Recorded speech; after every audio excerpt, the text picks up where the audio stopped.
الشتوية يعني كيكة البرتقال. اليوم وصفتنا حتكون كيكة البرتقال، رح نعملها سوا.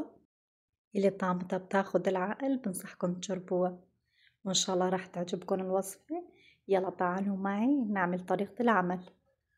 لايك للفيديو ومتابعة للصفحة ليصلكم كل وصفاتي. بالبداية عندي هون 5 بيضات بدرجة حرارة الغرفة، مع نص ملعقة من الفانيليا، ملعقة من خل أبيض. هلا بنخفقهم كتير منيح ليتضاعف حجمه. نرجع بنضيف كوب ونص من السكر أو قد ما بتحبوا، كوب من الزيت النباتي، كوب من العصير البرتقال مع برش برتقالة واحدة. نرجع بنخفقهم. بالنسبة للمواد الجافة عندي 3 أكواب ونص من الطحين متعدد الاستعمالات مع ظرفين بيكنج باودر، رشة ملح. بنخلط المواد الجافة كلها مع بعضها. نرجع بنخلهم فوق الخليط البيض المواد الجافة. نرجع بنخفقهم كل المكونات مع بعضها، بس ما بنبالغ بالخفق.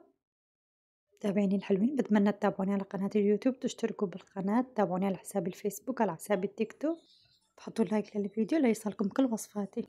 بنزلهم بالقالب المدهون بالزيت مرشوش عليه طحين، ندقه دقة دقتين ليطلع من الهواء. ناخده على الفرن الحامي على درجة حرارة 180.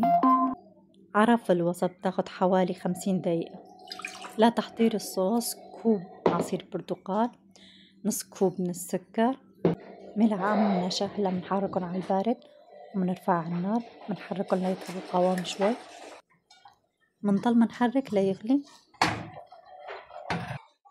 هي ودافية الصوص بنسقي فيها الكيك تبعنا يلي فضيناه من القالب.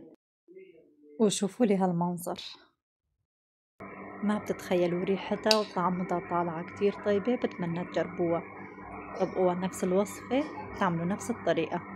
هاد كان وصفتي لليوم. بتمنى إذا عجبكم الوصفة تكتبوا لي بالتعليقات، تكتبوا لي تجاربكم. صحتين وعوافية.